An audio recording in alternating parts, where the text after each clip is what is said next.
Good afternoon everyone, so we're looking at I did a review of the Boss Hero Black, the actual black edition. We're going to be looking at the blue edition today, so let's get right onto it, shall we? So initially look at the box. Obviously you've got that cellophane going around in the actual box when it arrives from, say for example, if you buy it from Amazon, it comes wrapped in that cellophane bag. So let's take this out and have a little look.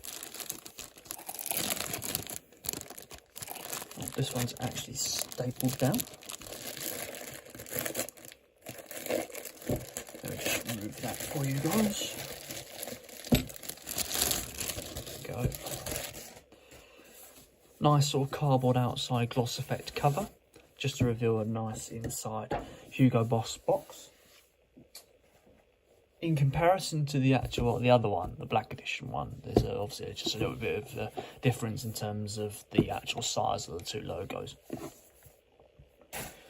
But I'll show you the sort of differences on the other video.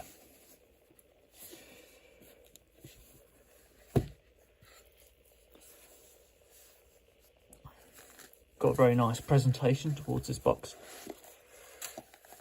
Either that or I've just used a different style box for this particular release number rather than the whole watches themselves. Let's get that camera still. Just gonna give this a bit of a wipe.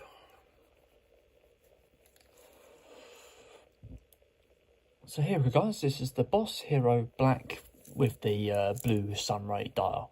So you've got 45mm case diameter with a 12mm case thickness.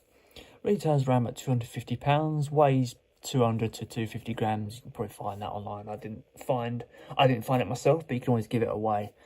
And operates on a full quartz movement, and we'll see that in a minute.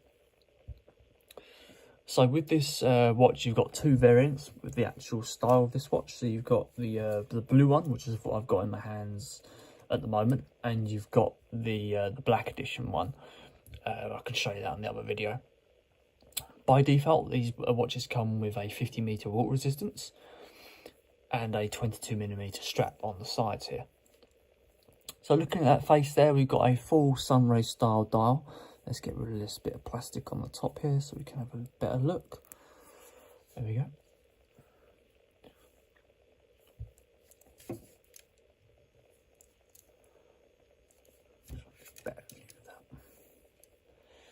And a full sunray finish on those chronograph buttons as well. Fully luminous hands and fully luminous increments.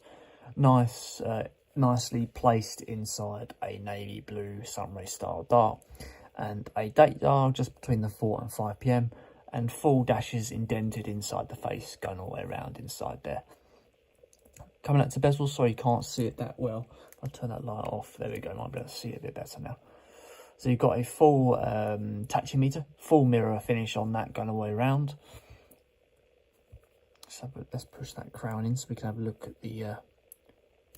actually, have a look at that crown now so we can see how it goes. Nice strong movement to those hands there, not too flimsy. There's an element of quality there, but it's not too thick either. Don't want it to be too thick. So we can go first position. Oh, there we go. Have a look at the ticking movement here. Nice ticking movement going along there. And a nice firm date dial. Easy to operate crown that doesn't feel cheap either. So let's have a look at the chronograph. Nice full ticking movement there. Let's have a look at the wind back. Nice wind back function as well. I think you can reset those hands when the crown is at the second position. Discovered that after playing around with it.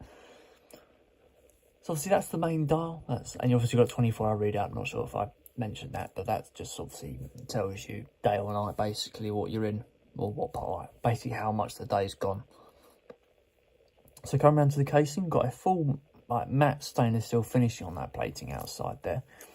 No sort of markings on the outside of the casing and the other side. Sometimes the Invicta watches have those. Obviously a nice mirror finish on that crown and the buttons. Nice. Good thing to see.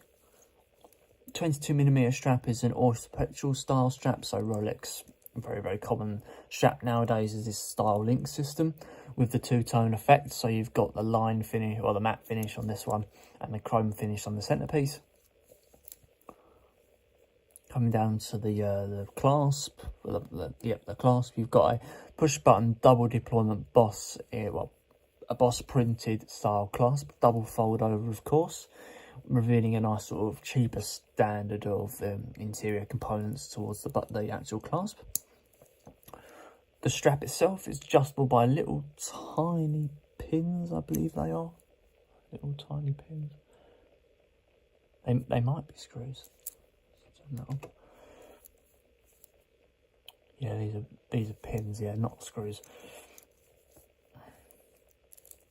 So if you need to adjust that, you need a little hammer and a pin to knock those through. Come on to the back plate. Oh, actually, one other thing about the watch is you get a 50mm water resistance as well. I came around the back plate and it reminded me. But yeah, just got a little bit more information about the manufacturer part number, etc. on the back there. So there we go, guys. That is the Hugo Boss Hero Black Edition.